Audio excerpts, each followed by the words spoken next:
Hello my dear students, मैं जैसा फिर से आपके सामने लेके आऊँ क्लास 12 केमिस्ट्री के चैप्टर 7 एल्कोहल फिनॉल ईथर का एक बहुत ही इंपॉर्टेंट वीडियो। इस चैप्टर के ऊपर पहले भी मैंने एक वीडियो बनाया है और बहुत इंपॉर्टेंट क्वेश्चन हमने उसमें पढ़े हैं, बहुत सिंपल सोल्यूशन के साथ पढ़े हैं। और आज हम इसका पढ़ने वाले हैं पार्ट 2 यानी दूसरा वीडियो, जिसमें कुछ बचे हुए क्वेश्चनों को आज हम पढ़ेंगे। ये चैप्टर हिंदी मीडियम के बच्चों के लिए है। लगातार हिंदी मीडियम के बच्चों के लिए मैं लगातार कंटेंट यानी बहुत इंपॉर्टेंट क्वेश्चनों पर वीडियो बना रहा हूं। इंग्लिश मीडियम के बच्चे भी अगर मुझे सुन रहे हैं तो उनके लिए भी मेरे चैनल पर बहुत अच्छा और इंपॉर्टेंट, बहुत सिंपल लैंग्वेज में सारे कंटेंट अवेलेबल हैं। चूंकि जो मेरे वीडियो हैं जनरली प्रीवियस ईयर यानी जो पहले क्वेश्चन यानी जो लगातार कई वर्षों में क्वेश्चन पूछे गए, बार बार पूछे गए, उनके ऊपर मेरे वीडियो बेस्ड है।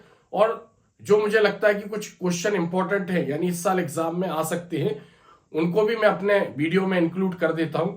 ऐसा हम कह सकते हैं कि जो कंटेंट है इसमें से एक भी क्वेश्चन एग्जाम में मतलब एग्जाम के बाहर नहीं जाएगा, यानी 99% क्वेश्चन सारे एग्जाम में फंसेंगे। तो आज आप बने रहिए आप मेरे साथ। आज हम पढ़ने वाले हैं चैप्टर 7 पार्ट 2। जो पहले वाला वीडियो बनाया था उसमें पार्ट 1 लिखा होगा। 12th chemistry alcohol phenol ether 2005 से लेकर 2024 तक अति महत्वपूर्ण प्रश्न हम पढ़ रहे हैं और लगातार मेरे सारे वीडियो वो इसी पर बेस्ड है। और 2-3 क्वेश्चन हर साल एग्जाम में नए आते हैं जिनको मैं अपने वीडियो में इंक्लूड कर देता हूं, तो आप बने रहिए मेरे साथ। तो जैसे हमने क्वेश्चन 7 फिनॉल और अल्कोहल में अंतर पढ़ा था, जो पहले वाला वीडियो था, यानी क्वेश्चन नंबर 1 से लेके क्वेश्चन नंबर 7 तक हमने समझे थे। आज हम इसके आगे के क्वेश्चन समझेंगे।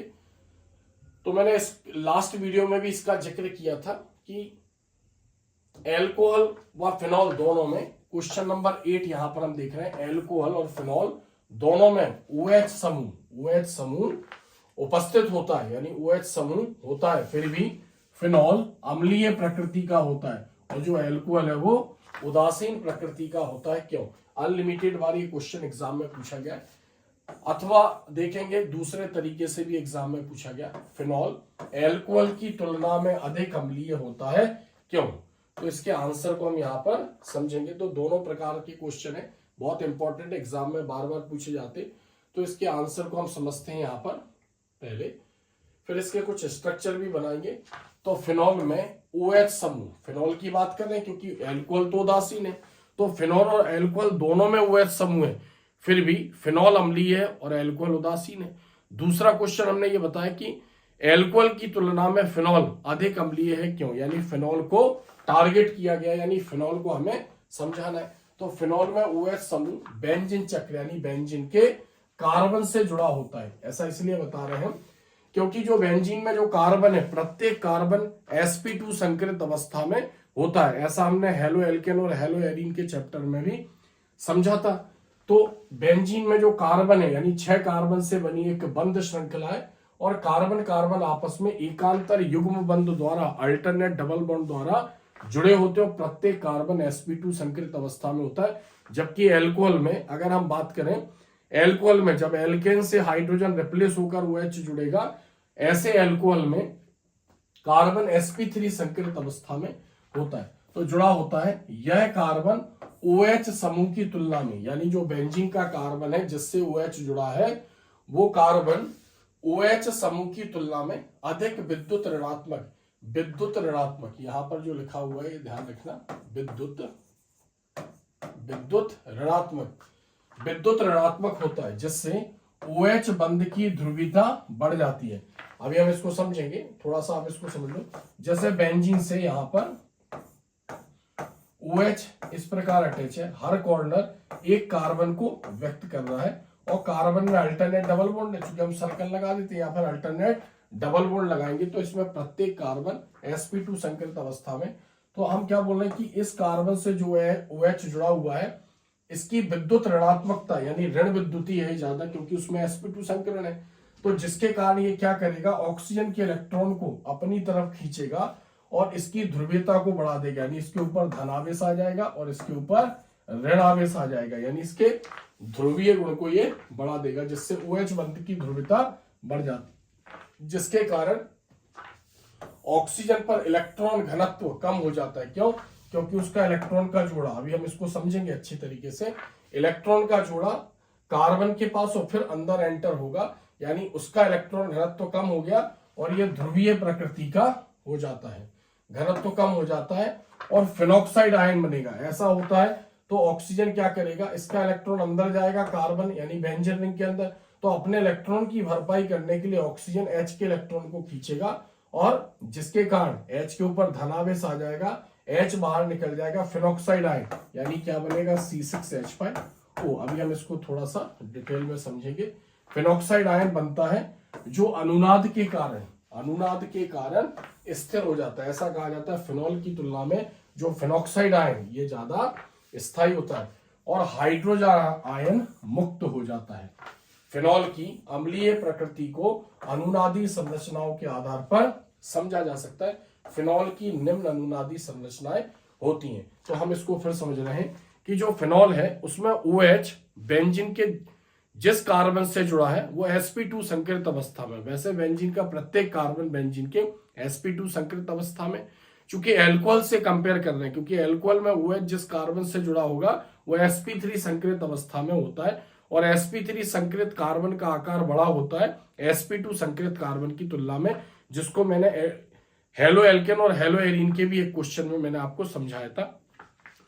तो इसमें कार्बन से OH जुड़ा है। अब कार्बन की ऋण विद्युतता या विद्युत ऋणात्मकता OH समूह से ज्यादा है, तो जिस कारण वो ऑक्सीजन के इलेक्ट्रॉन को जब कार्बन अंदर खींचेगा तो OH की ध्रुवीयता और बढ़ जाएगी, यानी उसके ऊपर धन और ऋण आवेश और आ जाएंगे। अपने इलेक्ट्रॉन की भरपाई करने के लिए ऑक्सीजन H के इलेक्ट्रॉन को अपनी तरफ खींचेगा, उसके साझे के इलेक्ट्रॉन को अपनी तरफ खींचेगा और H+ आयन को मुक्त कर देगा, फिनॉक्साइड आयन बनाएगा। फिनॉक्साइड आयन स्थायित्व प्राप्त करने के लिए कई प्रकार की संरचनाएं प्रदर्शित करेगा, जिसको हम उसकी अनुनादी संरचनाएं बोलेंगे। और चूंकि H+ मुक्त हो रहा है तो इस पर आर्हीनियस कॉन्सेप्ट भी लग रहा है।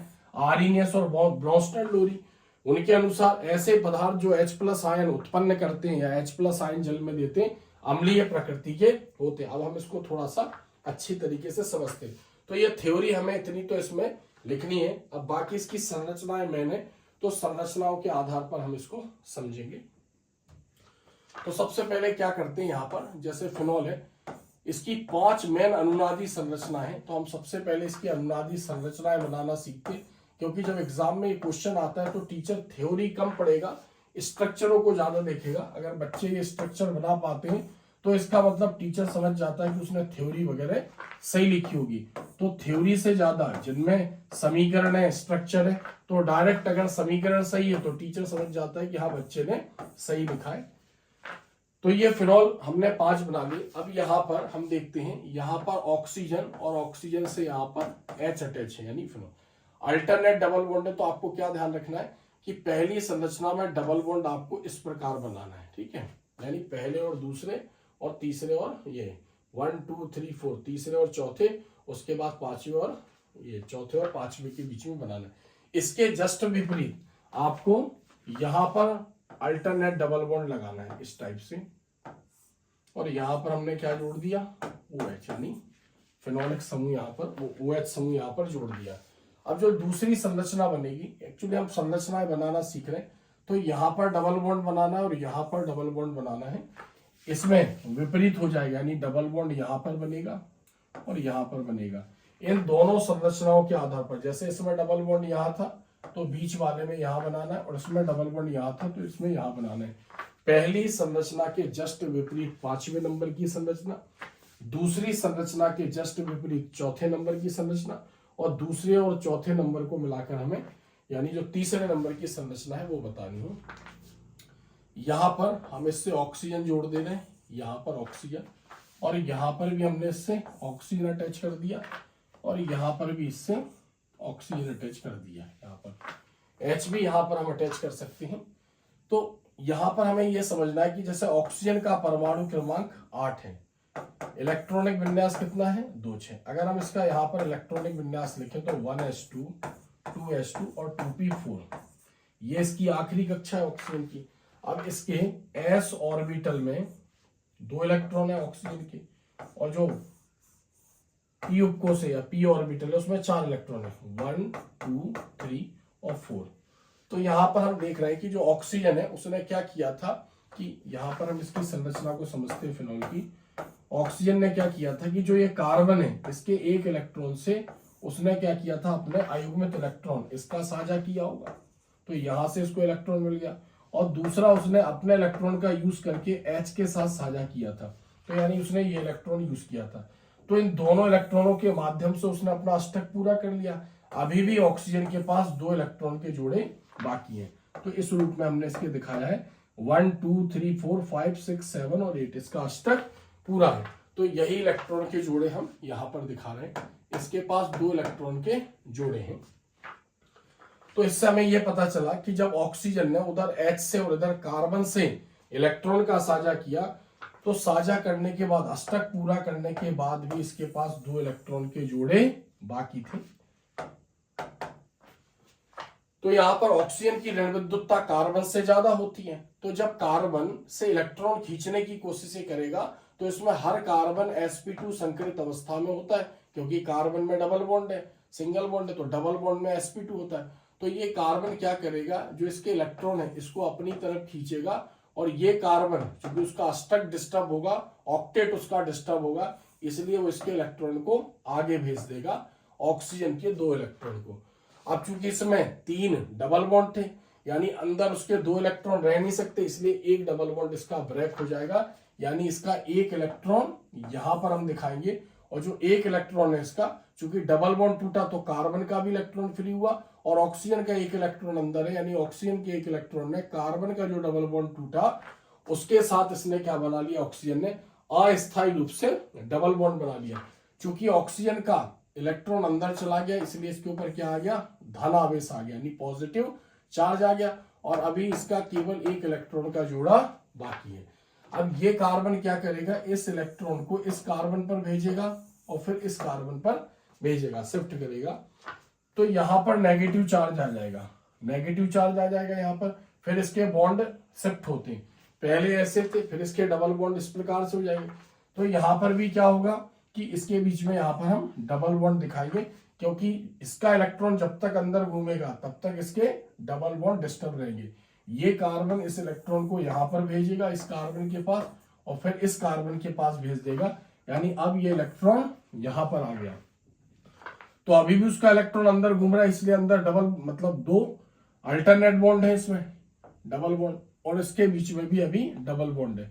फिर क्या होगा, ये कार्बन इस इलेक्ट्रॉन को इस कार्बन के पास, और फिर इस ऑक्सीजन के पास उसका इलेक्ट्रॉन वापस लौट आएगा। तो अब इसके दोनों इलेक्ट्रॉन के जोड़े इसके पास वापस आ गए, यानी इस प्रकार की संरचना इसने प्रदर्शित करी। तो ये ऐसा क्यों कर रहा है, एक्चुअली फिनॉल को फिनॉक्साइड बनाना है, यानी फिनॉल की तुलना में फिनॉक्साइड आयन ज्यादा स्थायी है। तो हम यहां पर इसकी बात करेंगे, अभी थोड़ा सा इसको स्टॉप करते, तो हम ये कह सकते हैं कि जो फिनॉल में OH समूह जुड़ा हुआ था ऊपर, OH समूह, तो इसके पास कितने इलेक्ट्रॉन के जोड़े थे, 2 इलेक्ट्रॉन के जोड़े, तो दोनों संरचना एक दूसरे से रिलेटेड है। तो इसमें इसका इलेक्ट्रॉन का जोड़ा कार्बन ने अंदर खींचा था, जिसके कारण ऑक्सीजन ने अपने इलेक्ट्रॉन की भरपाई करने के लिए इस H के इलेक्ट्रॉन को अपनी तरफ खींचा। जब इसने हाइड्रोजन के इलेक्ट्रॉन को अपनी तरफ खींचा अपने इलेक्ट्रॉन की भरपाई करने के लिए, तो क्या हुआ, H+ इससे अलग हो गया प्रोटॉन के रूप में, यानी H+ अलग हो गया, H+ मतलब प्रोटॉन, इसने क्या दे दिया, H+। अब ऑक्सीजन ने उसके इलेक्ट्रॉन को ले लिया, इसलिए ऑक्सीजन के ऊपर क्या दिखा रहा है यहाँ, नेगेटिव चार्ज। तो दोनों चीजें एक दूसरे से रिलेटेड है, लेकिन दोनों एक दूसरे में अंतर भी बता रही है। यहां हम ऑक्सीजन के ऊपर धनावेश बता रहे हैं क्योंकि उसके इलेक्ट्रॉन का जोड़ा अंदर गया, यहां पर इसके ऊपर ऋणावेश बता रहे हैं क्योंकि उसने H के इलेक्ट्रॉन को अपनी तरफ खींचा। तो ये क्या बन गया, इसका नाम हो गया यहाँ पर फिनॉक्साइड। ये क्या बन गया यहाँ पर, फिनॉक्साइड आयन, फिनॉक्साइड आयन। और सूत्र क्या हुआ इसका, C6, इसका सूत्र यहाँ पर बता दे रहे, C6H5 और O के ऊपर नेगेटिव चार्ज, और इसका फॉर्मूला क्या था, C6H5OH, ये फिनॉल था। तो H+ दिया, प्रोटॉन दिया, तो ब्रोंस्टन लोरी के अनुसार ऐसे पदार्थ जो प्रोटॉन देते हैं वो अम्लीय प्रकृति के होते हैं। तो ऐसे हम इसके अम्लीय गुण को बता रहे हैं। तो हमने ये बताया कि संरचनाएं कैसे बनानी है, क्योंकि मैं संरचनाएं आपको बनानी है, एग्जाम में उसको आपको समझाना नहीं है, आपको केवल आपकी कॉपी पे जैसा छपा होगा वो सही होगा तो ही टीचर आपको नंबर देगा। अब आपको पता है कि मैंने उसको कैसे याद किया, कैसे समझा। तो पहली संरचना के विपरीत आखिरी संरचना, दूसरी संरचना के विपरीत चौथी संरचना, और दूसरी और चौथी को मिलाकर तीसरे नंबर की संरचना बनेगी।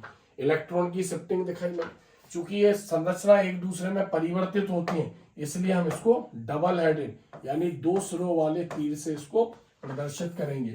यानी इन सबको बोलते हैं हम अनुनादी संरचनाएं, लगातार एक दूसरे में परिवर्तित होती रहती है और इनका अस्तित्व होता है।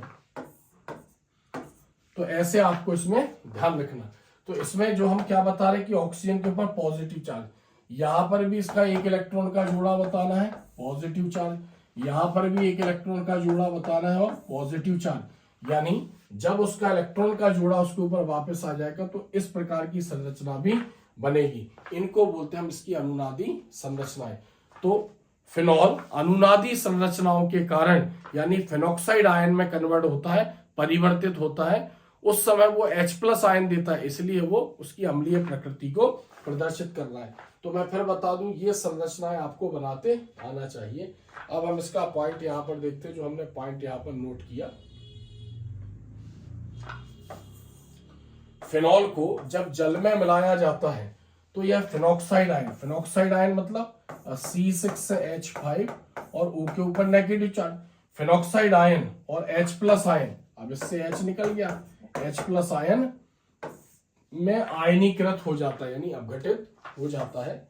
इसकी अम्लीय प्रकृति को व्यक्त करता है, जो H+ आयन उसने दिया वो फिनॉल की अम्लीय प्रकृति को व्यक्त करता है। अम्लीय प्रकृति के कारण ही फिनॉल को कार्बोलिक अम्ल के नाम से जाना जाता है। एग्जाम में ऑब्जेक्टिव भी पूछते हैं कि फिनॉल को खाली स्थान भी कहा जाता है, या वन वर्ड एक शब्द में भी पूछ सकते हैं कि फिनॉल को किस नाम से जाना जाता है। तो सूत्र नहीं लिखना है हमें उसमें, कि कई बच्चे C6H5OH लिख देते हैं, आपको उसका नाम लिखना है कार्बोलिक अम्ल। चूंकि H+ आयन दे रहा है इसलिए उसको हम कार्बोलिक अम्ल भी बोलते हैं। बहुत इंपॉर्टेंट प्रश्न है। नेक्स्ट यहां पर हम देखते हैं 90 नंबर का क्वेश्चन, एल्कोहल या प्रोपेनॉल, एल्कोहल या प्रोपेनॉल। अब एल्कोहल में जिनका सूत्र ROH है उनको बोल रहा है एल्कोहल, और प्रोपेनॉल मतलब जब प्रोपेन से H हटाकर OH जुड़ा होगा तो हम इसको बोल रहे हैं प्रोपेनॉल। यानी एल्कोहल ROH और प्रोपेनॉल, यानी अब इसमें 1 प्रोपेनॉल भी हो सकता है, 2 प्रोपेनॉल भी हो सकता है। OH किनारे पर जुड़ा है तो यानी 1 प्रोपेनॉल, और बीच में जुड़ जाएगा तो 2 प्रोपेनॉल। लेकिन यहाँ पर एल्कोहल या प्रोपेनॉल के क्वथनांक मतलब ऐसा लिखा है क्वथनांक, थोड़ा सा हिंदी में फॉन्ट चेंज हो जाते हैं। क्वथनांक उनके संगत एल्केन मतलब लगभग जितना अणुभार एल्कोहल का होगा उतना ही अणुभार किसी एल्केन का होगा, उससे कंपेयर कर रहा है। तो एल्केन की तुलना में अधिक होते हैं, यानी एल्कोहल के क्वथनांक उसके बॉइलिंग पॉइंट द्रव से वाष्प में परिवर्तित होना क्वथनांक कहलाता है। जब किसी द्रव को गर्म करते हैं तो उस द्रव की वाष्पें बनने लगती हैं उस ताप पर, उसी टेम्परेचर को उस द्रव का क्वथनांक कहते हैं। तो एल्कोहल के क्वथनांक उनके बराबर अणुभार वाले एल्केन की तुलना में अधिक होते हैं। क्यों? आंसर देखते हैं यहां पर। एल्कोहल अणु में ऑक्सीजन की ऋण विद्युतता, ध्यान रखें यहां पर, ऋण विद्युतता या फिर क्या बोल रहे हैं इसको, विद्युत ऋणात्मकता। तो यहां पर आपको विद्युत ऐसा याद करना है क्योंकि हिंदी में थोड़ा सा फॉन्ट चेंज हो जाते हैं। ऋण विद्युतता या विद्युत ऋणात्मकता अधिक होती है, मतलब एल्कोहल में ऑक्सीजन की इलेक्ट्रॉन खींचने की क्षमता ज्यादा है। अब ये ऋण विद्युतता या विद्युत ऋणात्मकता आपको पता होनी चाहिए, जो मैं बता दे रहा हूं। हालांकि कोई रोल नहीं है, नहीं भी अगर हम समझेंगे तो कोई फर्क नहीं पड़ता, फिर भी मैं बता रहा हूं।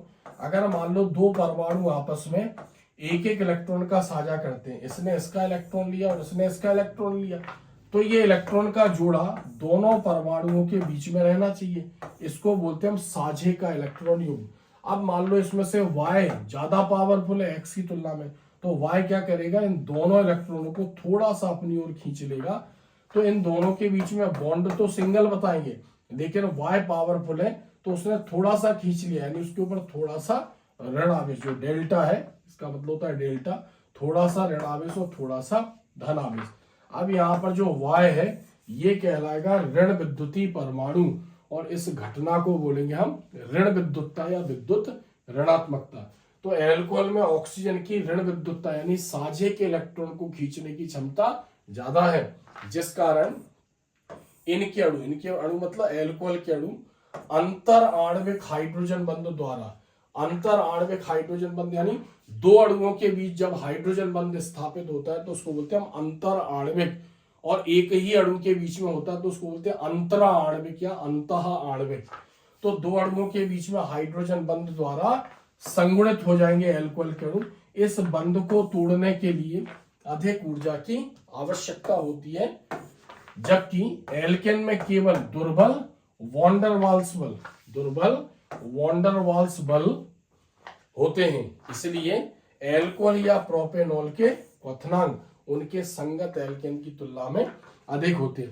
यानी एल्कोहल के अणु में ऑक्सीजन की ऋण विद्युतता या विद्युत ऋणात्मकता अधिक होती है। अभी हमने समझा ऋण विद्युतता या विद्युत ऋणात्मकता, यानी जब दो परमाणु सिंगल बॉन्ड द्वारा आपस में बंधे होते हैं और उसमें से कोई एक परमाणु ज्यादा पावरफुल होता है तो वो साझे के इलेक्ट्रॉन को अपनी तरफ खींच लेता है। पावरफुल कौन होगा? जिसकी आखिरी कक्षा में इलेक्ट्रॉन ज्यादा है वो पावरफुल होगा।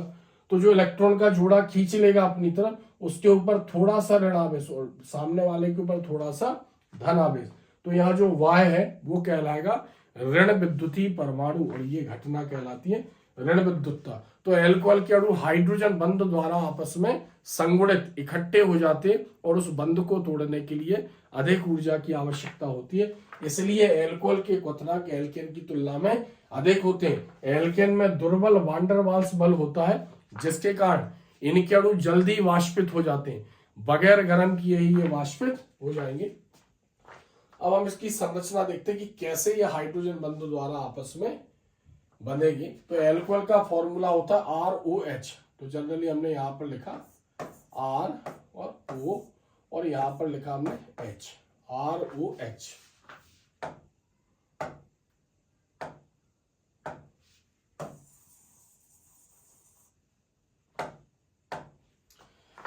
ये यहां पर हम इस प्रकार बता सकते हैं OH और ROH ऐसा लिखा, तो एल्कोहल का अणु है।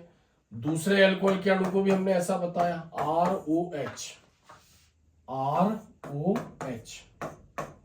तो इन दो से ही हम समझते हैं। तो ऑक्सीजन की इलेक्ट्रॉन खींचने की क्षमता ज्यादा है, ऑक्सीजन H के इलेक्ट्रॉन को अपनी तरफ खींचेगा, इसके ऊपर धन आवेश और इसके ऊपर ऋण आवेश। जितने भी एल्कोहल हैं सभी में ऐसा होगा, O के ऊपर थोड़ा सा ऋण आवेश और H के ऊपर थोड़ा सा धन आवेश आ जाएगा। अब देखो ये तीन एल्कोहल के अणु लिए, अब एक अणु का धन यानी H दूसरे अणु के ऋण मतलब O से आकर्षित होगा, जिसको हम डॉटेड लाइन द्वारा दिखाएंगे। डॉटेड लाइन, इसी को हम बोलते हैं यहाँ पर हाइड्रोजन बंध, इसी को हमने क्या नाम दिया यहाँ पर? हाइड्रोजन बंध। तो जितने भी एल्कोहल के अणु होंगे हाइड्रोजन बंध द्वारा संगुणित हो जाते हैं। हमारी प्रकृति में जितने भी द्रव हैं सभी द्रव इसलिए हैं क्योंकि उनके अणुओं में हाइड्रोजन बंध है, और कुछ हमें द्रव दिखते हैं लेकिन अगर उनको कमरे के ताप पर हम रख दें तो वाष्पित हो जाते हैं। तो वाष्पित होना ये बता रहा है, बहुत जल्दी वाष्पित होना ये बता रहा है कि उनमें हाइड्रोजन बंध नहीं था। वो थे तो द्रव, लेकिन कमरे के ताप पर जब उनको खुला रखा गया तो वाष्पित हो जाते हैं।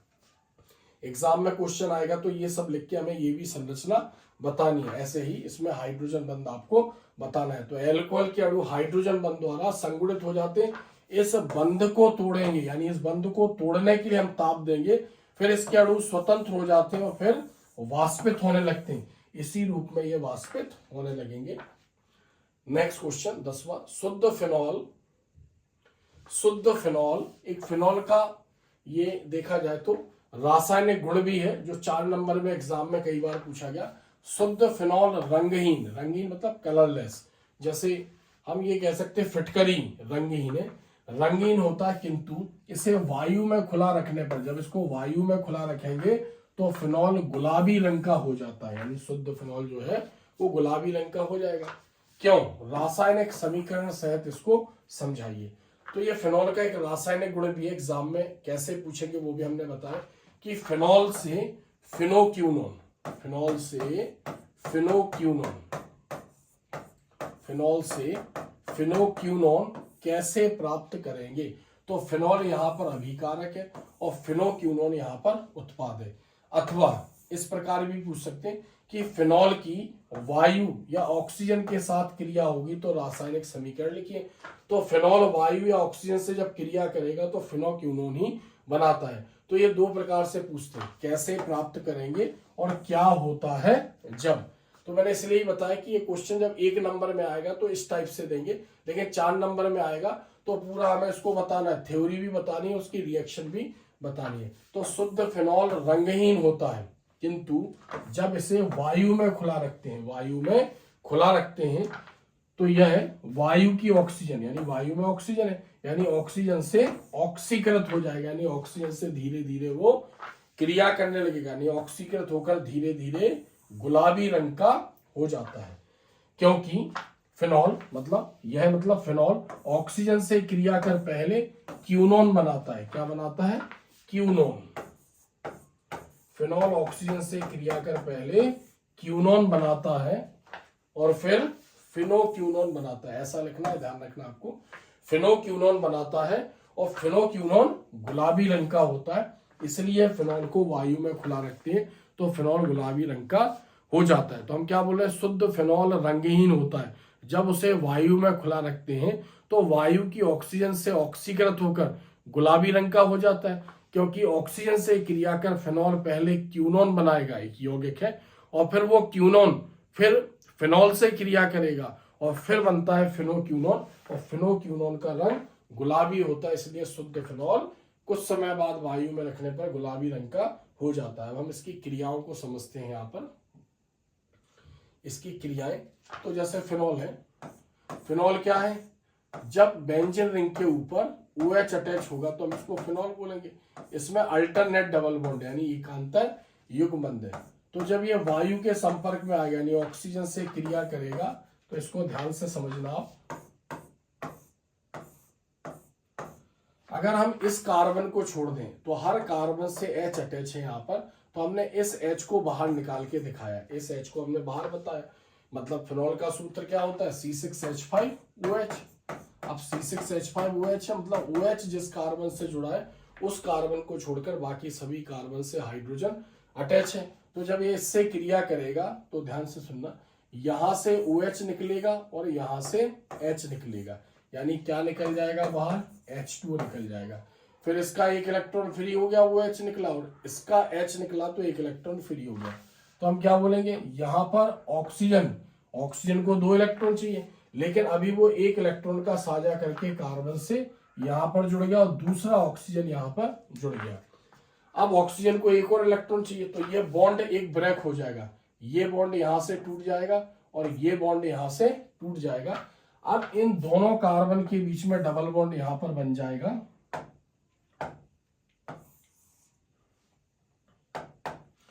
यहां पर डबल बॉन्ड बनेगा और यहां पर डबल बॉन्ड बन जाएगा, यानी जो डबल अल्टरनेट बॉन्ड थे एक के बाद एक वो शिफ्ट हो गए और डबल बॉन्ड टूटा तो इस कार्बन का इलेक्ट्रॉन फ्री हुआ और ऑक्सीजन ने अपना इलेक्ट्रॉन यूज करके इसके साथ डबल बॉन्ड बना के अपना अष्टक पूरा कर लिया। इसको हमने यहां पर बोला क्यूनोन। इसको क्या बोलते हैं हम यहां पर? क्यूनोन। अब जो ये क्यूनोन बना तो क्यूनोन फिर फिनॉल के 2 अणुओं से क्रिया करेगा, यानी जो क्यूनोन बना है वो फिनॉल के 2 अणुओं से क्रिया करेगा।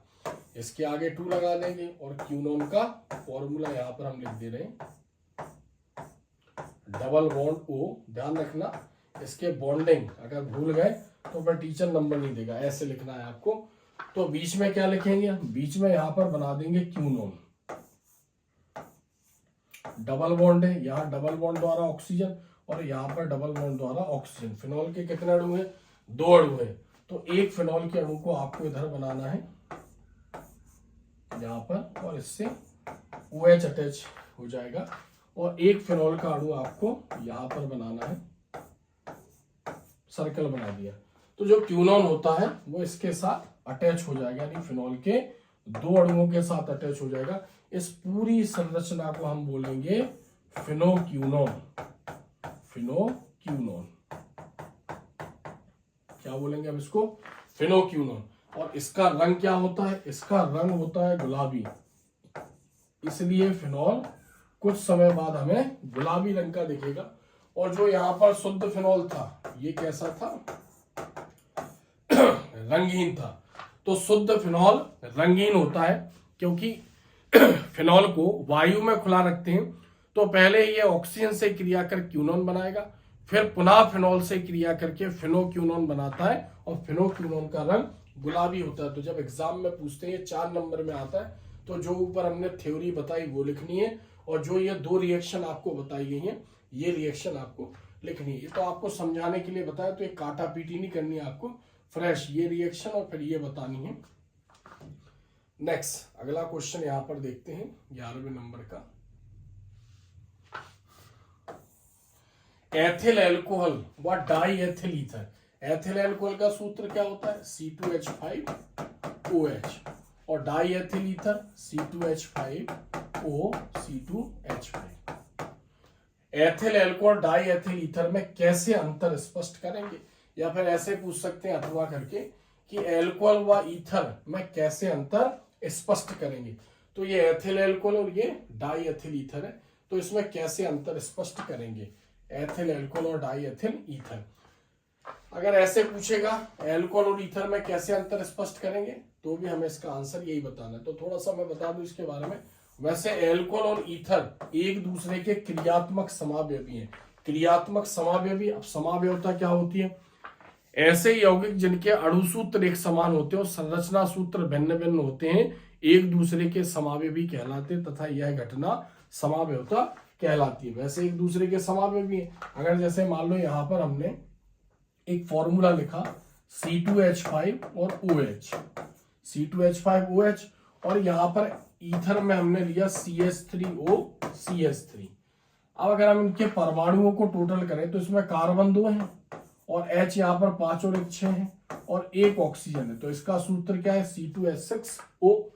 इसके भी अगर कार्बन को टोटल करें तो C2 और H कितने हो गए यहाँ पर 6, और इसमें भी O है, यानी दोनों का फॉर्मूला क्या हो गया, C2H6O। तो दोनों एक दूसरे के यहाँ पर क्रियात्मक समावयवी, यानी दोनों के अणुसूत्र समान है, बट इसमें क्रियात्मक समूह OH और इसमें क्रियात्मक समूह O है। इसलिए यहाँ पर बताया कि क्रियात्मक समावयवी होने के बाद भी इनमें काफी अंतर होता है। तो पहले हम इसकी रासायनिक संरचना देखते हैं। अब 2 नंबर में आ रहा है तो कोई 2 पॉइंट लिखने, 4 नंबर में आ रहा है तो 4 पॉइंट लिखने, जितने नंबर में आ रहा है उतने पॉइंट आपको यहाँ पर लिखने।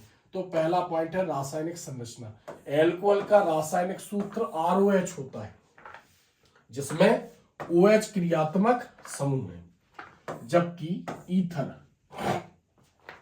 ईथर का रासायनिक सूत्र ROR होता है और इसमें O क्रियात्मक समूह है। तो एक तो ये अंतर हो गया दोनों में। दूसरा, हाइड्रोजन बंध। एल्कोहल के अणु आपस में हाइड्रोजन बंध बनाते हैं। अभी हमने ऊपर पढ़ा एक क्वेश्चन में, जबकि डाई एथिल ईथर में यह अनुपस्थित होता है, यानी हम ऐसा लिख सकते हैं कि डाई एथिल ईथर हाइड्रोजन बंध नहीं बनाते। तीसरा, चूंकि हाइड्रोजन बंध है तो उसके क्वथनांक ज्यादा होंगे, यानी जो एल्कोहल है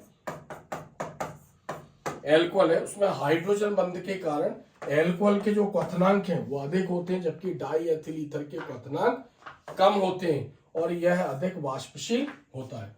तो एक तो रासायनिक संरचना हो गई, हाइड्रोजन बंध हो गया, क्वथनांक हो गया। फिर आगे देखते हैं पॉइंट 4, चौथा पॉइंट, घुलनशीलता। अब चूंकि एल्कोहल में हाइड्रोजन बंध है तो जिनमें हाइड्रोजन बंध होगा वो जल में घुलनशील होंगे, क्योंकि जल में भी हाइड्रोजन बंध होता है। तो एल्कोहल जल में अधिक विलय है। क्यों? क्योंकि जल के अणुओं के साथ वो हाइड्रोजन बंध बना लेगा। हाइड्रोजन बंध बना रहा है जल के अणुओं के साथ, तो उसके क्वथनांक ज्यादा हो रहे हैं, जबकि ईथर अपेक्षाकृत कम विलय है। पांचवा, ज्वलनशीलता। डाई एथिल ईथर अत्यधिक ज्वलनशील है, इसकी वाष्पें तेजी से जलने लगती हैं, जबकि एल्कोहल अपेक्षाकृत कम ज्वलनशील होता है। जो ज्यादा वाष्पित होगा कार्बनिक यौगिक वो उतना तेजी से जलेगा। रासायनिक अभिक्रिया, एल्कोहल ऑक्सीकरण करके, यानी जब एल्कोहल की ऑक्सीजन से क्रिया करवाते हैं तो ये एल्डिहाइड बनाता है और कीटोन बनाता है और कार्बोक्सिलिक अम्ल भी बना सकता है। डिपेंड करते हैं उपस्थिति हमने क्या ली। जबकि ईथर ऑक्सीकरण के प्रति अधिक स्थिर होते यानी क्रिया नहीं करते। फिर यहां पर एक और पॉइंट है, एल्कोहल सोडियम धातु के साथ क्रिया करके हाइड्रोजन गैस उत्पन्न करेगा, जबकि उत्पन्न करेगा और सोडियम एथॉक्साइड बनाएगा, जबकि ईथर सोडियम धातु के साथ कोई क्रिया नहीं करता है। मतलब अगर एथिल अल्कोहल की क्रिया यानी C2H5 की क्रिया हमने सोडियम से कराई, अब सोडियम की वैलेंसी +1 और हाइड्रोजन की यहां पर वैलेंसी भी +1 होती है, लेकिन सोडियम से ज्यादा ये ऋण विद्युत यानी सोडियम से ज्यादा ये मतलब इसका इसमें अधात्विक, इसमें जो है ये एक अधातु है और ये एक धातु है। तो चूंकि सोडियम के पास एक इलेक्ट्रॉन है, आखिरी कक्षा में इसके पास भी एक इलेक्ट्रॉन, अधातु होने के कारण ये क्षार धातुओं से एक इलेक्ट्रॉन ले लेता है, यानी ऋणात्मक गुण प्रदर्शित करता है यहाँ पर। तो यहाँ क्या बन जाएगा C2H5ONA, और जो हाइड्रोजन है वो H2 गैस के रूप में बाहर निकल जाएगा। क्रिया को बैलेंस करने के लिए हम यहाँ पर क्या लगा देंगे, 2 लगा देंगे और यहाँ पर 2 लगा देंगे, तो सोडियम एथॉक्साइड बनाएगा, जबकि ईथर ऐसा नहीं करता है। तो हमने इतने गुण पढ़े हैं। एक और हम यहाँ पर पॉइंट देखते हैं, उपयोग। एथिल अल्कोहल का उपयोग पेय पदार्थ यानी जैसे शराब वगैरह बनाने में, नशीले पदार्थ, दवाइयां बनाने में, सर्दी खांसी की दवाइयां बनाने में यूज होता है, ईंधन के रूप में भी यूज होता है, जबकि डाई एथिल ईथर विलायक के रूप में यानी पदार्थों को घोलने में, निश्चेतक यानी बेहोश करने में, एनेस्थीसिया मतलब बेहोश करने में, और कार्बनिक यौगिकों के संश्लेषण में भी इसका प्रयोग होता है। अब ये क्वेश्चन एग्जाम में 2 बार आया है, तो अब डिपेंड करता है कि 2 नंबर में आ रहा है तो 2 पॉइंट लिखने, 3 नंबर में आ रहा है तो 3, और 4 नंबर में पूछ रहा है तो 4 पॉइंट। तो बहुत सिंपल पॉइंट है, एक बार पढ़ने पर आपको याद हो जाएंगे। हमने इसके 7 पॉइंट यूज किए हैं। नेक्स्ट क्वेश्चन है, निम्न अभिक्रियाओं की व्याख्या कीजिए। निम्न अभिक्रियाओं की व्याख्या कीजिए, संक्षिप्त टिप्पणी लिखिए। तो यहां पर जैसे विलियमसन संश्लेषण अभिक्रिया, विलियमसन संश्लेषण अभिक्रिया, रीमर-टीमर, इसे हम पहले भी पढ़ चुके हैं हेलो एल्केन हेलो एरीन में। कॉलवे अभिक्रिया, इसको हमें यहाँ पर समझना है। तो ये विलियमसन और रीमर-टीमर हम पहले भी समझ चुके हैं हेलो एल्केन और हेलो एरीन में। तो संक्षिप्त टिप्पणी लिखने के लिए अगर आएगा तो हमें क्या करना है, उसकी थ्योरी लिखकर एक उपयुक्त समीकरण हमें लिखना है। तो विलियमसन संश्लेषण अभिक्रिया, विलियमसन वैज्ञानिक का नाम है, इन्होंने क्या किया था, सोडियम एल्कोक्साइड, एल्कोक्साइड हम बोलते हैं OR, ऑक्सीजन से जब एल्किल मूलक जुड़ा होता है तो हम उसको एल्कोक्साइड बोलते हैं। उसकी वैलेंसी 1 है, सोडियम की वैलेंसी भी 1 होती है। तो जब सोडियम एल्कोक्साइड की क्रिया एल्किल हैलाइड, अब एल्किल हैलाइड होता है RX, एल्किल हैलाइड क्या होगा, RX के साथ कराते हैं तो ईथर बनता है, ऐसा विलियमसन ने बताया था, इसलिए इसे विलियमसन संश्लेषण अभिक्रिया कहते हैं। तो सोडियम एल्कोक्साइड जैसे RO,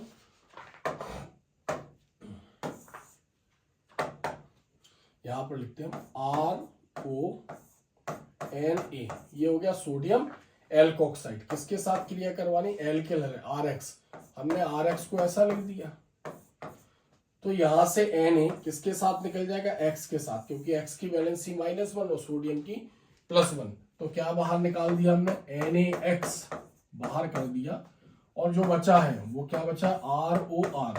अब जब एक ऑक्सीजन से 2 R जुड़े होते तो उसको ईथर बोलते हैं। तो एग्जाम में अगर नाम से आती है तो इस रिएक्शन के बाद हमें R की जगह यानी मूलक की जगह कोई हमें यहाँ पर यौगिक रखना है। अगर हम इसको लिखकर इसको लिखेंगे तो वो नंबर नहीं देगा, तो या तो ये है कि क्रिया ही ना लिखें, नहीं तो R की जगह हमें कुछ बताना है। तो जैसे हमने R की जगह यहाँ पर लिया C2H5 और ONA, पहले था ये सोडियम एल्कोक्साइड, अब इसका नाम हो जाएगा सोडियम इथोक्साइड या सोडियम एथोक्साइड, और यहां पर हमने RX की जगह X की जगह ले लिया Cl और R की जगह ले लिया हमने C2H5। तो C2H5 एथिल और Cl क्लोराइड यानी एथिल क्लोराइड। तो यहां से NaCl बाहर कर देंगे, क्या बचेगा, C2H5O C2H5 प्लस NaCl। अब 2 C2H5 है तो 2 के लिए क्या लिखेंगे, डाई, और C2H5 का नाम लिखेंगे हम एथिल, और ऑक्सीजन क्रियात्मक समूह का नाम होता है ईथर। तो ये हुई विलियमसन संश्लेषण अभिक्रिया। तो या तो एग्जाम में इसको लिखे तो फिर इसको भी बताना है, या फिर हम इसको लिखे ही ना, डायरेक्ट हम इसी को बताएं, थ्योरी लिखे और नीचे वाली रिएक्शन, तो हमें नंबर मिल जाएंगे। रीमर टीमेन अभिक्रिया, इसे भी हम पढ़ चुके हैं हेलो एल्केन और हेलो एरीन में। जब प्राथमिक एमीन मतलब RnH2 की क्रिया क्लोरोफॉर्म यानी CHCl3 व कॉस्टिक सोडा यानी NaOH के साथ कराते हैं तो ऑर्थो व पैरा सैलिसिल एल्डिहाइड बनता है। तो प्राथमिक एमीन की जगह यहां पर हम क्या यूज करेंगे, यहां पर प्राथमिक एमीन, यहां पर गलत लिखा गया, फिनॉल आना था, इसकी जगह क्या आ रहा था, फिनॉल, थोड़ा सा सुधार लेना। जब फिनॉल की क्रिया क्लोरोफॉर्म व कॉस्टिक सोडा के साथ कराते हैं, फिनॉल व कॉस्टिक सोडा, क्लोरोफॉर्म को इसका जो IUPAC नाम होता है वो ट्राइक्लोरोमेथेन भी बोलते हैं, और कॉस्टिक सोडा को हम सोडियम हाइड्रोक्साइड के नाम से भी जानते हैं। तो यहाँ पर फिनॉल का सूत्र क्या होगा, जब बेंजीन रिंग के ऊपर OH अटैच होगा तो हम इसको फिनॉल बोलेंगे। ध्यान रखना, आपको यहाँ पर फिनॉल लिखना है। फिनॉल की क्रिया या फिनॉल को क्लोरोफॉर्म या कॉस्टिक सोडा के साथ गर्म करते हैं तो ऑर्थो व पैरा सैलिसिल एल्डिहाइड बनता है, इसे रीमर टीमेन अभिक्रिया कहते हैं। CHCl3 क्लोरोफॉर्म का सूत्र है, और कॉस्टिक सोडा NaOH, इसको हम सोडियम हाइड्रोक्साइड के नाम से भी जानेंगे। तो दो प्रकार के यहाँ पर यौगिक बनेंगे, जब फिनॉल के ऊपर OH अटैच होता है और CHO अटैच होता है तब हम उसको बोलेंगे सैलिसिल एल्डिहाइड। तो यहाँ से CH और यहाँ से निकलेगा O, इस कार्बन से H को हटा देगा और उसकी जगह अटैच हो जाएगा, इसको बोलेंगे सैलिसिल एल्डिहाइड। या फिर क्या हो सकता है, दूसरे नंबर की जगह चौथे नंबर के कार्बन से H हटा सकता है तो यहां पर भी जुड़ेगा, तो इसको बोलेंगे यहां पर, ये कहलाएगा पहला कार्बन और ये कहलाएगा दूसरा, क्योंकि OH की तुलना में CHO पावरफुल क्रियात्मक समूह है, तो जुड़ा यहां पर है लेकिन इसको हम पहला नंबर देते हैं, तो इसको बोलेंगे यानी सेकंड मतलब ऑर्थो, तो ortho salicyl aldehyde, ortho salicyl aldehyde. तो वो क्या कहलाएगा, वो कहलाएगा para salicyl aldehyde.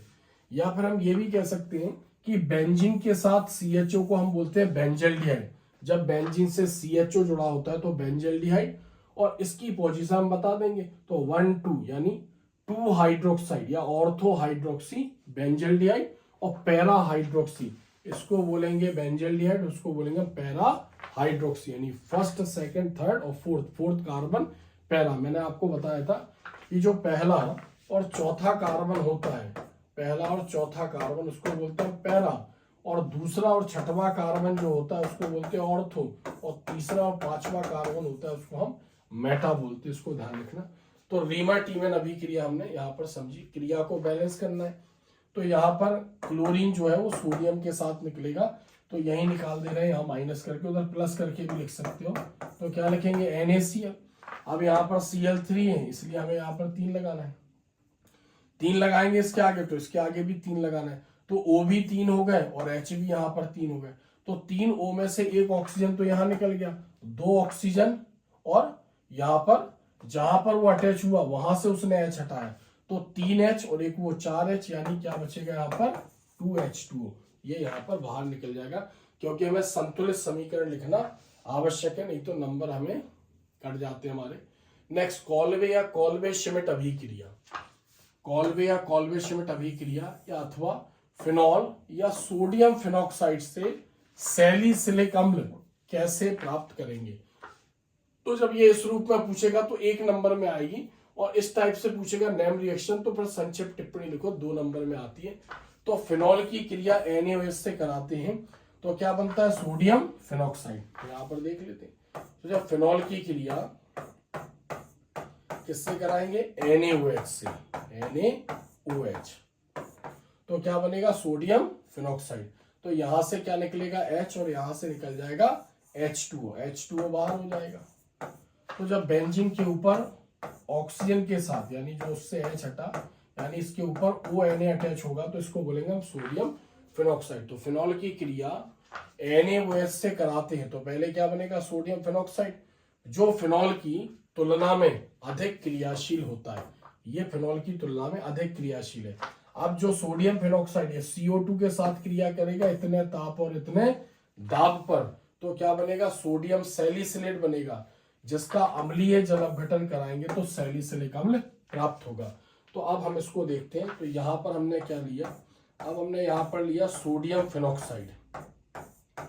Sodium phenoxide किसके साथ क्रिया है इसकी, CO2 के साथ। उपस्थिति क्या है यहाँ पर, 140 डिग्री सेल्सियस तापमान है टेम्परेचर, और 4 से 7 ATM दाब यानी वायुमंडलीय दाब।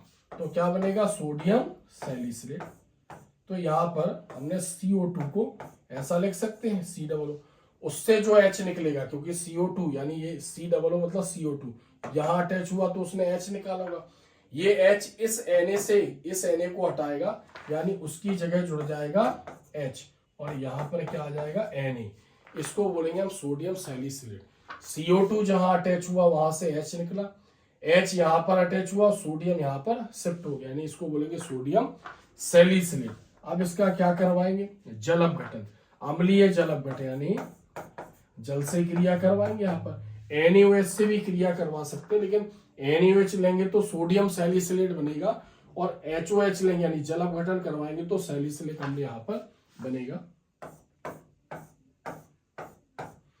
तो यहाँ पर OH अटैच रहेगा। अब इधर ध्यान दो, यहां से निकलेगा Na और यहां से निकल जाएगा OH, यानी क्या बाहर हो जाएगा, NaOH बाहर हो जाएगा सह उत्पाद के रूप में, और जो हाइड्रोजन है वो इसकी जगह अटैच हो जाएगा, तो COOH, इसको बोलेंगे हम सैलिसिलिक अम्ल, यानी बेंजीन से OH और COOH दोनों अटैच होते हैं, तो इसको हम सैलिसिलिक अम्ल बोलते हैं। COOH की जगह अगर CHO अटैच होता, CHO, तो वो सैलिसिल एल्डिहाइड कहलाता, और यहाँ पर जब CH3 अटैच होता है तो ध्यान रखना उसको क्रिसॉल बोलते हैं। तो इनके नाम ध्यान रखना, एक जैसे फॉर्मूले, इसलिए बच्चा कंफ्यूज हो जाता है। तो कॉल्वे या कॉल्वे श्मिट क्या बताया था इनने, कि जब फिनॉल की क्रिया NaOH से कराते तो सोडियम फिनॉक्साइड बनेगा, सोडियम फिनॉक्साइड को CO2 के साथ इस कंडीशन पर गर्म करेंगे तो सोडियम सैलिसिलेट बनेगा, सोडियम सैलिसिलेट का अम्लीय जल अपघटन कराएंगे तो सैलिसिलिक अम्ल बनता है। यहाँ पर NaOH अगर हम लेते, ध्यान रखना, अगर NaOH लेते तो फिर सोडियम सैलिसिलेट बनता, तो जलीय अपघटन कराने पर सैलिसिलिक अम्ल बनेगा। नेक्स्ट क्वेश्चन नंबर 13, कैसे प्राप्त करेंगे, कैसे प्राप्त करेंगे अथवा परिवर्तन। तो कैसे प्राप्त करेंगे, यानी मैथिल एल्कोहल को मैथेनॉल भी बोलते हैं, मैथिल एल्कोहल से एथिल एल्कोहल या एथेनॉल, फिर एथिल एल्कोहल से एथेनॉल, एथिल एल्कोहल मतलब एथिल एल्कोहल से मैथिल एल्कोहल, और एथेनॉल से मैथेनॉल। तो मैथिल एल्कोहल से एथिल एल्कोहल या फिर मैथेनॉल से एथेनॉल, और एथिल एल्कोहल से मैथिल एल्कोहल या फिर एथेनॉल से मैथेनॉल। तीसरा, प्रोपेन 1 ऑल से प्रोपेन 2 ऑल, प्रोपेन 1 ऑल से प्रोपेन 2 ऑल, या फिर इसमें एक और आता है कि प्रोपीन से प्रोपेन 2 ऑल, आगे हम इसको समझेंगे। बेंजिल क्लोराइड से बेंजिल एल्कोहल, एथिल एल्कोहल से एथिलीन, और एनिलीन से फिनॉल। और दिया है एथिल एल्कोहल, एथिल एल्कोहल का IUPAC नाम एथेनॉल होता है, तो एथिल एल्कोहल से डाई एथिल ईथर। ध्यान रखना, हमको जो कॉमन यौगिक जो हमारी केमिस्ट्री में यूज है उनके हमें साधारण नाम भी पता होने चाहिए, और IUPAC, तो जैसे ये IUPAC नाम, ये साधारण नाम है। डाई एथिल ईथर से एथेनॉल, और एथेनॉल से एथिल एसीटेट, और ग्लूकोज से एथेनॉल। ये सारी क्रियाएं एग्जाम में अनलिमिटेड बार पूछी हैं, और वन टाइम हमें इसकी प्रैक्टिस करना है। थोड़ा सा टफ होती हैं, लेकिन कहीं ना कहीं कॉमन सेंस लगा के हम इसको सॉल्व कर लेते हैं, अगर हमें ऑर्गेनिक कंपाउंड कार्बनिक यौगिकों के नाम पता है और सूत्र पता है। फर्स्ट और सेकंड थोड़ा सा टफ है। मैथिल एल्कोहल मैथेनॉल से एथिल एल्कोहल या एथेनॉल, तो जो मैथिल एल्कोहल है इसका सूत्र क्या होता है, CH3OH। अब हमें ध्यान क्या रखना है यहाँ पर, यानी जो पहली कंडीशन है, यानी मैथिल एल्कोहल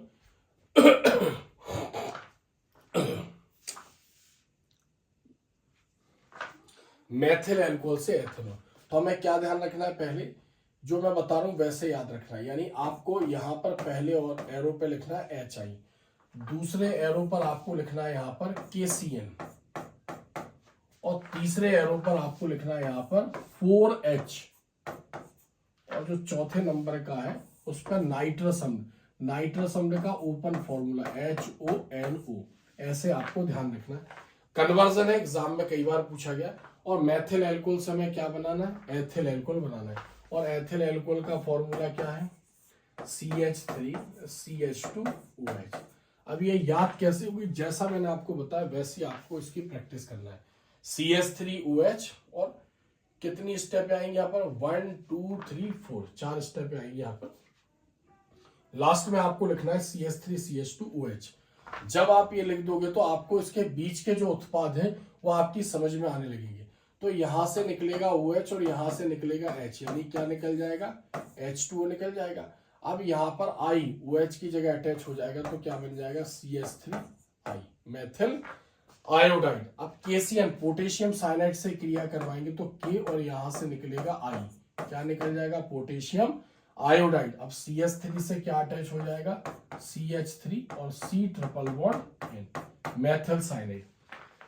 इसका एक बॉन्ड टूट जाएगा, इसके जो ट्रिपल बॉन्ड है पहले एक बॉन्ड टूटेगा तो एक इलेक्ट्रॉन इस पर और एक नाइट्रोजन पर फ्री हो जाएगा, तो एक H कार्बन से और एक H N से अटैच हो जाएगा।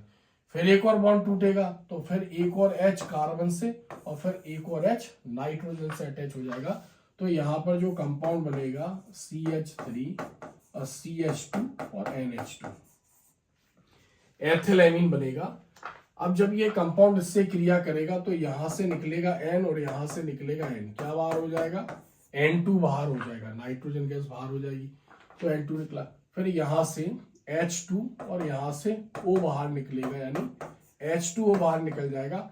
अब जो OH बचा वो इसकी जगह अटैच हो जाएगा तो क्या बन जाएगा, एथिल एल्कोहल। तो मेथेनॉल से एथेनॉल या मेथिल एल्कोहल से एथिल एल्कोहल। बहुत सिंपल रिएक्शन है, पहले आपको इसकी ऊपर की कंडीशन जैसा मैंने बताया वैसे आपको याद करना। फिर एथिल एल्कोहल से मेथिल एल्कोहल, एथिल एल्कोहल मतलब CH3 CH2OH, यानी एथेनॉल से मेथेनॉल। तो इसमें भी आपको क्या ध्यान रखना है, यानी पहले आपको यहाँ पर इसका ऑक्सीकरण करवाना है, दूसरे एरो पर भी क्या लिखना है, आपको इसका ऑक्सीकरण करवाना है। तीसरे कंडीशन में क्या आएगा, यहाँ पर सोडा लाइम लेना है, यानी NaOH प्लस CaO, इसको बोलते हैं हम soda lime, NaOH caustic soda plus CaO, soda lime. और जो फोर्थ नंबर का कंडीशन है, यहां पर आपको लेना है I2, और फिर देन यहां पर आपको यूज करना है KOH। इसमें 4 स्टेप है थी, इसमें 5 स्टेप है।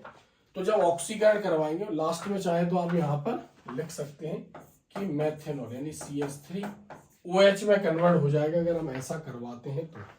ऑक्सीजन से H2 क्रिया करेगा तो क्या बन जाएगा, H2O बन जाएगा। फिर यहां पर बचा क्या, CH3 CHO, एसिटाल्डिहाइड बचेगा, CH3 CHO। फिर ये ऑक्सीजन इस कार्बन से अटैच हो जाएगा तो क्या बनेगा यहाँ पर, CH3 COOH, एसिटिक अम्ल प्राप्त होगा। अब एसिटिक अम्ल सोडा लाइम से क्रिया करेगा तो हम इसको नेक्स्ट चैप्टर में पढ़ेंगे। तो जब सोडा लाइम इससे क्रिया करता है तो मेथेन बनाएगा। एक चीज ध्यान रखना, जब भी सोडा लाइम क्रिया करता है किसी भी कार्बनिक यौगिक से तो हमेशा Na2CO3 ये बाहर निकलेगा और प्लस H2O बाहर होगा, और इसके 2 अणु भाग लेते हैं। NaOH के कितने अणु भाग लेंगे, 2 अणु, CH4 बन जाएगा। फिर आयोडीन इससे क्रिया करेगा तो I क्या करेगा, एक H को रिप्लेस करेगा, वो H दूसरे I से क्रिया करके HI बना लेगा और आयोडीन उस H की जगह अटैच हो जाएगा तो बन जाएगा CH3I, मेथिल आयोडाइड। फिर ये आयोडीन पोटेशियम से क्रिया करेगा, KI बना लेगा और I की जगह OH अटैच हो जाएगा, तो ऐसे क्या बन जाएगा, एथेनॉल से मेथेनॉल, एथिल एल्कोहल से मेथिल एल्कोहल और मेथिल एल्कोहल से एथिल एल्कोहल। थोड़ी सी ये रिएक्शन हार्ड है, पहले एग्जाम में कई बार पूछी गई, अभी काफी समय से एग्जाम में नहीं आई, लेकिन फिर भी इसकी प्रैक्टिस करके आप रखना। प्रोपेन 1 ऑल से propane 2 all, propane 1 all, propane से जब क्या अटैच होगा, OH अटैच होगा यानी CH3 CH2CH2OH, इसको बोलेंगे प्रोपेन 1 क्योंकि पहले नंबर पर OH अटैच है। क्या बनाना है? प्रोपेन से प्रोपेन 2। निर्जली कारक यहां पर यूज करेंगे Al2O3, एल्यूमिनियम ऑक्साइड, इसको एल्यूमिना भी बोलते हैं। तो ये क्या करेगा? इसमें से H2O को बाहर कर देगा, H2O को बाहर कर देगा, यहां से OH बाहर निकलेगा और यहां से एक H बाहर निकलेगा, तो H2O बाहर, क्योंकि वो निर्जली कारक है, H2O को इसमें से हटा देगा। तो OH यहां से हटा तो इस कार्बन का इलेक्ट्रॉन फ्री हुआ, और इसमें से एक H हटा तो इसका भी इलेक्ट्रॉन फ्री हो गया। तो क्या बना यहाँ पर? CH3 CH double bond CH2, क्या बन गया यहाँ पर? प्रोपीन। इसको क्या बोल रहे हैं? प्रोपीन। और ये क्या था यहाँ पर? 1 प्रोपेनॉल, 1 प्रोपेनॉल या प्रोपेन 1 ऑल भी हम इसको बोलते हैं, प्रोपेन 1 ऑल या 1 प्रोपेनॉल, प्रोपीन बना। अब यहां पर इसका अम्लीय जल अपघटन करवाएंगे, अम्लीय जल अपघटन। तो H के ऊपर होता है पॉजिटिव चार्ज और OH के ऊपर होता है नेगेटिव चार्ज। मार्कोनिकॉफ का नियम इस पर लगेगा कि जो ध्रुवीय अणु होता है वो डबल बॉन्ड पर अटैक करता है। डबल बॉन्ड में एक सिग्मा बॉन्ड होता है और एक पाई बॉन्ड होता है। पाई बॉन्ड दुर्बल होता है और क्रियाशील होता है, तो ये बॉन्ड यहाँ का टूट जाएगा, एक इलेक्ट्रॉन इस पर फ्री और एक इलेक्ट्रॉन इस पर फ्री। अब नेगेटिव पार्ट इसका जो है वो नेगेटिव पार्ट उस कार्बन से जुड़ेगा जिसके पास H कम होंगे, और पॉजिटिव पार्ट इस कार्बन से जुड़ेगा, क्योंकि बॉन्ड ब्रेक हुए। तो CH3CH, इसके नीचे आ जाएगा OH और इधर सिंगल बॉन्ड क्या हो जाएगा? CH3, ये ऐसा हो जाएगा। इस पर मार्कोनिकॉफ का नियम लग रहा है कि जब किसी एल्कीन से या ध्रुवीय किसी एल्कीन के असम्मित, असम्मित मतलब जब कार्बन के बीच में डबल बॉन्ड होगा लेकिन समान संख्या में हाइड्रोजन नहीं होंगे, तो इसको बोलते हैं हम असम्मित एल्कीन। तो जब हम क्या बोलेंगे? असम्मित एल्कीन के द्विबंध पर किसी ध्रुवीय अणु का योग होता है, तो इसका ऋणात्मक भाग उस कार्बन से जुड़ेगा जिस पर हाइड्रोजन की संख्या कम होती है, और धनात्मक भाग। अब नंबरिंग करेंगे तो कहीं से भी कर देंगे, 1 2 3। दूसरे नंबर पर OH अटैच है, तो क्या बोलेंगे? 2 प्रोपेनॉल या प्रोपेन 2 ऑल, इसको ऐसा भी लिखते हैं हम, प्रोपेन 2 ऑल, प्रोपेन 2 ऑल। तो देखो क्रिया क्या थी हमारी? प्रोपेन 1 ऑल से, यानी प्रोपेन 1 ऑल से प्रोपेन 2 ऑल कैसे बनाएंगे? या फिर ऐसे भी पूछ सकते कि प्रोपीन से, मतलब यहां से पूछेगा प्रोपीन से प्रोपेन 2 ऑल कैसे बनेगा। तो दोनों ही कंडीशन में हमें ये क्रिया ऐसा आएगा तो यहां से लिखना है हमें, और इस टाइप से पूछेगा तो ये इसकी स्टेप है। नेक्स्ट, बेंजील क्लोराइड से बेंजील एल्कोहल। अब जब बेंजीन के ऊपर CHO अटैच होगा CH2, तो इसको बोलेंगे बेंजील। तो देखो यहाँ पर भी बेंजील है और यहाँ पर भी बेंजील है। अब इससे जब Cl अटैच होगा तो इसको बोलेंगे बेंजील क्लोराइड। इससे बनाना क्या है? बेंजील एल्कोहल। तो बेंजील का फॉर्मूला तो दोनों में एक ही था, यानी बेंजीन के ऊपर जब CH2 अटैच होगा तो बेंजील। अब एल्कोहल, तो यहाँ पर OH से अटैच होगा तो ये कहलाएगा बेंजील एल्कोहल। चूंकि बेंजीन से कार्बन अटैच हो, कार्बन से OH अटैच है, यानी ऊपर वाला पार्ट एल्कोहल की प्रॉपर्टी रखना है। तो इसकी क्रिया किससे करवा देंगे? यहाँ पर KOH, एल्कोहल, ये KOH से इसकी क्रिया करवा देंगे, तो यहां से KCl बाहर निकल जाएगा, KCl, और OH उस Cl की जगह अटैच हो जाएगा। तो ऐसे बेंजील क्लोराइड से बेंजील एल्कोहल प्राप्त होगा। एथिल एल्कोहल से एथिलीन, एथिल एल्कोहल से एथिलीन। ऐसे भी पूछ सकते हैं एथेनॉल से एथीन, क्योंकि एथिलीन का दूसरा नाम क्या होता है? एथीन। तो एथेनॉल से एथिलीन, या एथिल एल्कोहल से एथिलीन, या फिर एथिल एल्कोहल से एथीन, या फिर एथेनॉल से एथीन कैसे बनाएंगे? तो एथिल एल्कोहल का फॉर्मूला होता है C2H5OH, तो ब्रेक करके हमने इसको लिखा CH3CH2OH। इसकी क्रिया जब सांद्र H2SO4, कोई भी निर्जली कारक यहां पर यूज कर सकते हैं, तो यहां पर सांद्र H2SO4 यूज करेंगे, सांद्र H2SO4। टेम्परेचर लगभग 150 से 170 डिग्री सेल्सियस के बीच में रहेगा। तो ये क्या है? निर्जली कारक है, तो यहां से निकल जाएगा एक H और यहां से निकल जाएगा OH, क्या बाहर हो जाएगा? H2O बाहर हो जाएगा। तो इस कार्बन से OH निकला तो कार्बन का इलेक्ट्रॉन फ्री, इससे H निकला तो इसका इलेक्ट्रॉन फ्री। तो क्या बन जाएगा CH2 डबल बॉन्ड CH2, और इसको बोलते हैं हम एथिलीन या फिर इथीन। इसको ऐसा भी लिख सकते हैं C2H4, इसको हम ऐसा भी लिख सकते हैं। तो एथिल एल्कोहल से या एथेनॉल से एथिलीन या एथीन कैसे बनेगा, सांद्र H2SO4, और इतने टेम्परेचर पर इसको गर्म करते हैं एनिलीन से फिनॉल, एनिलीन से फिनॉल। एनिलीन जब बेंजीन के ऊपर क्या अटैच होगा, NH2 अटैच होता है, तो हम इसको एनिलीन के नाम से जानते हैं, एनिलीन। अब एनिलीन से क्या बनाना है हमें, फिनॉल। तो ये भी थोड़ा सा रिएक्शन टफ है, तो इसमें एक नेम रिएक्शन लगेगी, डाई एजोटीकरण अभिक्रिया। डाई एजोटीकरण NaNO2 प्लस HCl। जब एनिलीन की क्रिया NaNO2 प्लस HCl यानी सोडियम नाइट्राइट और हाइड्रोक्लोरिक अम्ल की उपस्थिति में कराते हैं ठंडे टेम्परेचर 0 डिग्री सेल्सियस से 5 डिग्री सेल्सियस, तो क्या बनेगा यहाँ पर डाई एजोनियम क्लोराइड बनता है। इसको थोड़ा सा हमने शॉर्ट में लिखा N2Cl। अब हमने यहाँ पर इसको इसके बॉन्डिंग दिखा दिया। एनिलीन से क्या बना, पहले बेंजीन डाइएजोनियम क्लोराइड, इसके बाद इसका जल अपघटन करवाएंगे, अम्लीय जल अपघटन। तो यहाँ पर H के ऊपर प्लस चार्ज और OH के ऊपर नेगेटिव चार्ज, तो जो N2 है ये नाइट्रोजन गैस के रूप में बाहर निकल जाएगा, N2 के रूप में बाहर निकल जाएगा, और जो Cl है वो इस H से क्रिया करके यानी क्या बना लेगा, HCl बना लेगा, और जो OH है यानी जो OH बचा है वो उसकी जगह अटैच हो जाएगा। तो ऐसे एनिलीन से फिनॉल प्राप्त हो जाएगा, तो ये फिनॉल है। तो पहले एनिलीन डाइएजोटीकरण अभिक्रिया है कि जब एनिलीन की क्रिया ठंडे नाइट्रस अम्ल से कराई जाती है, नाइट्रस अम्ल भी लिखते हैं, NaNO2 प्लस HCl भी लिखते हैं। तो एक्चुअली जो इतना पार्ट है ये मैं बता दूं, ये डाइएजोटीकरण अभिक्रिया है, तो आपको डाइएजोटीकरण अभिक्रिया याद रखना है।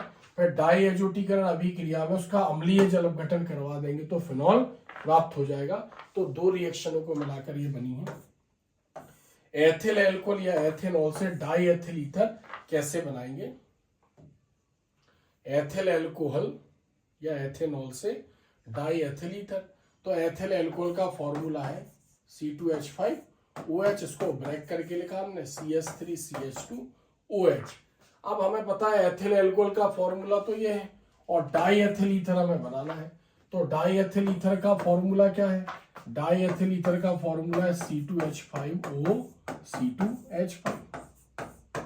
अब इसमें तो एक ही C2H5 है, ये C2H5 है, यहां पर हम इसको ऐसा भी लिख सकते थे C2H5OH, इसको ऐसा भी लिख सकते थे।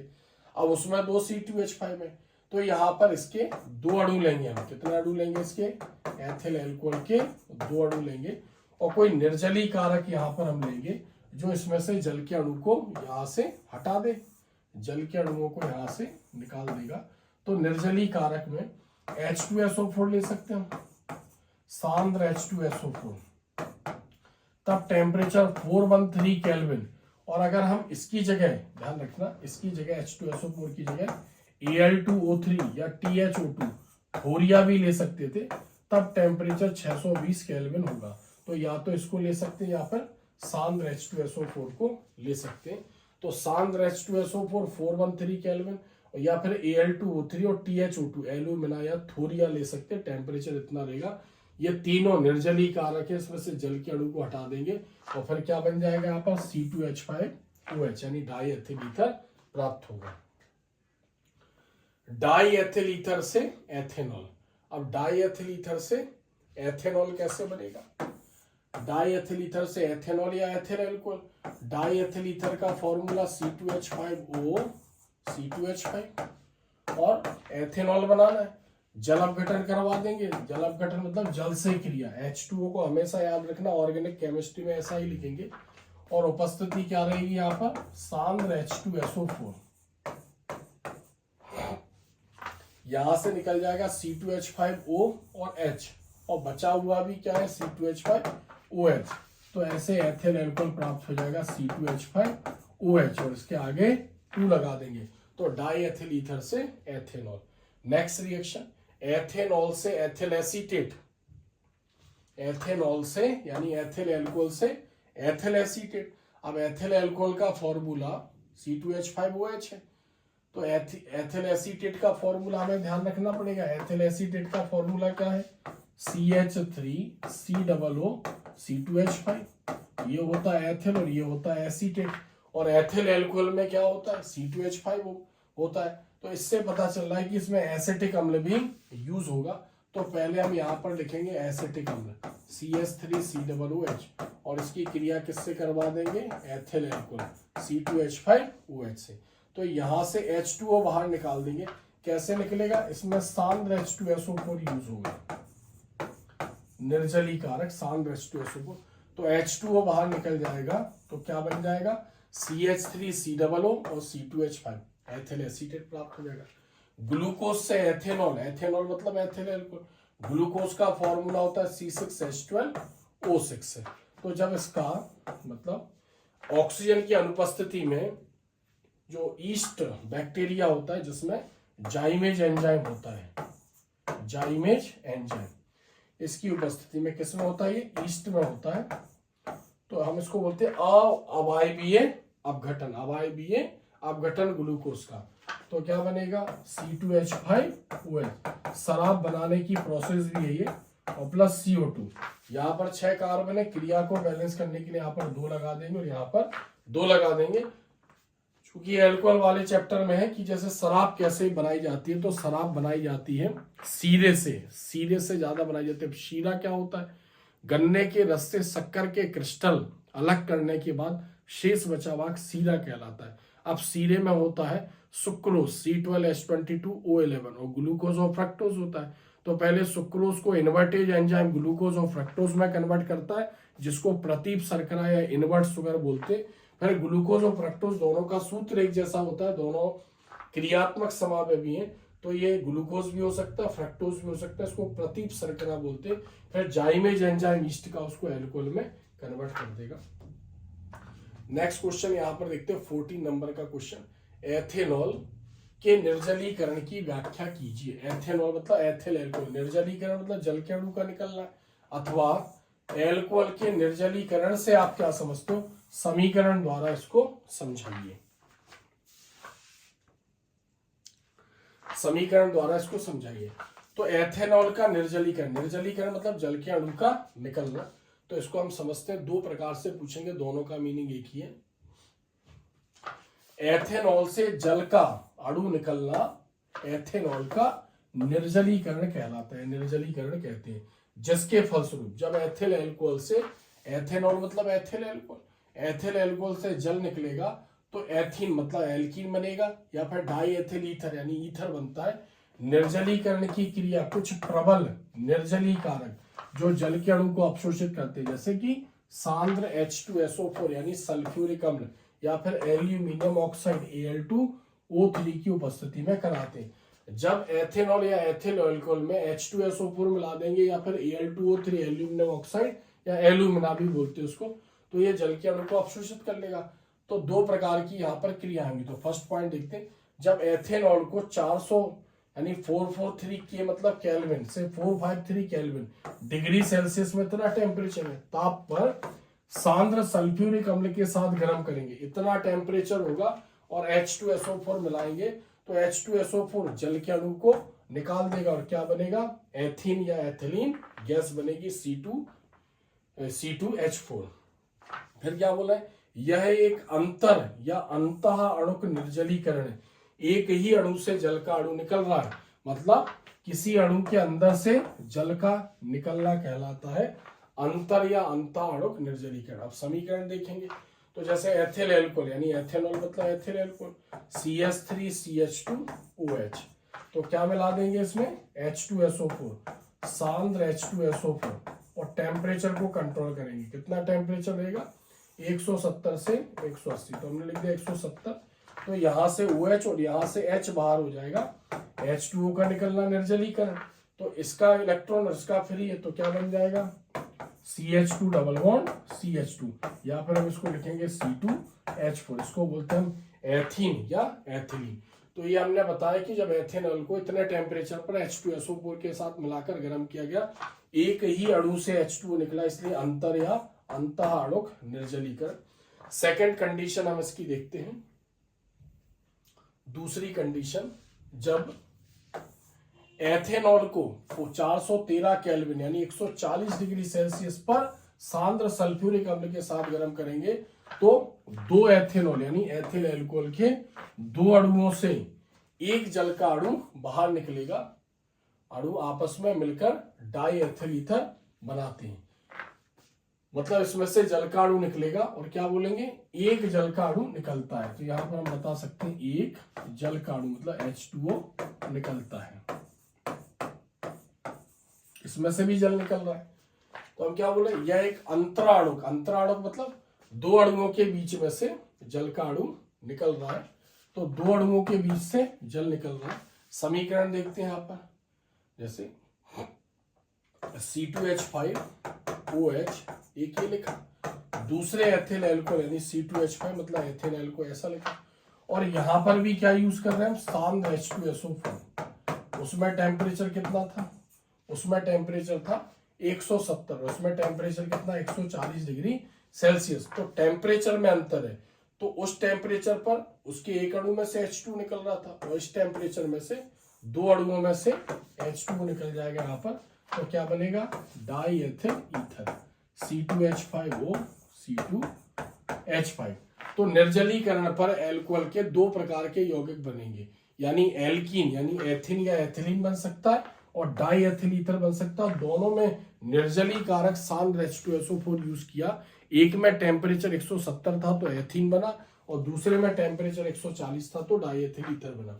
निष्कर्ष क्या निकला कि उच्च ताप यानी जब 170 डिग्री सेल्सियस टेम्परेचर रहा तो फिर क्या बना, एथीन। अपेक्षाकृत कम ताप मतलब 140 डिग्री सेल्सियस रहा टेम्परेचर तो डाई एथिल ईथर प्राप्त हुआ।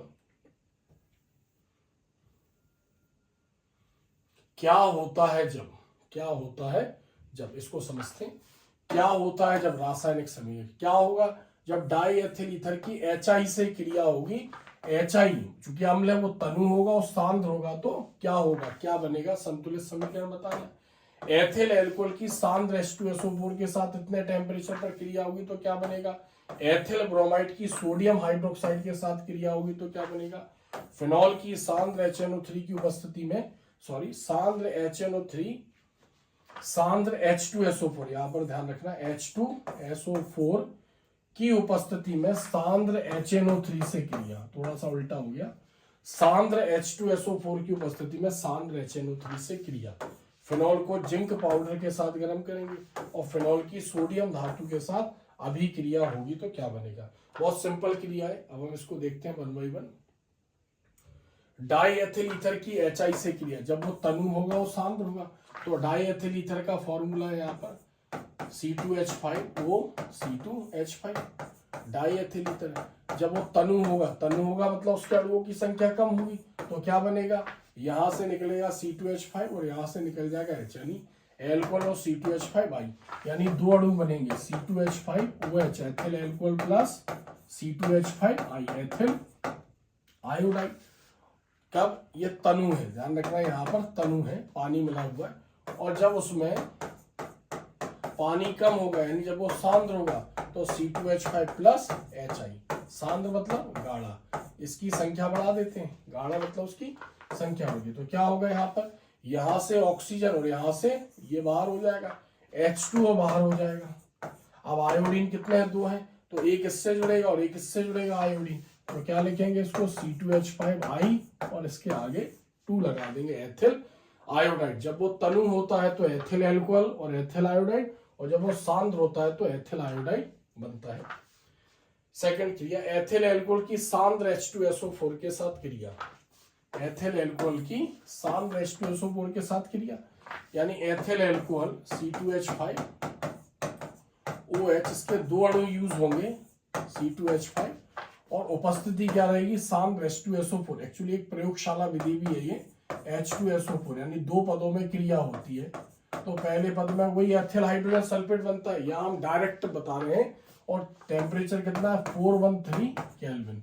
तो यहां से H2O बाहर कर देंगे यानी, और क्या बन जाएगा C2H5O C2H5 यानी die ethyl ether plus H2O बाहर हो जाएगा थर्ड नंबर की एथिल ब्रोमाइड की सोडियम हाइड्रोक्साइड से क्रिया, तो एथिल मतलब C2H5 और ब्रोमाइड मतलब Br और सोडियम हाइड्रोक्साइड मतलब NaOH। तो यहाँ से NaBr, इसकी वैलेंसी माइनस उसकी +1, तो क्या यहाँ पर फॉर्म होगा, बन जाएगा C2H5OH प्लस NaBr, ये यहाँ पर प्राप्त हो जाएगा। नेक्स्ट फिनॉल की सांद्र H2SO4 की उपस्थिति में सांद्र HNO3 से क्रिया, गड़बड़ है थोड़ा सा, इसको हम समझते हैं, आप यहां ध्यान रखना, मैं यहां लिख दे रहा हूं।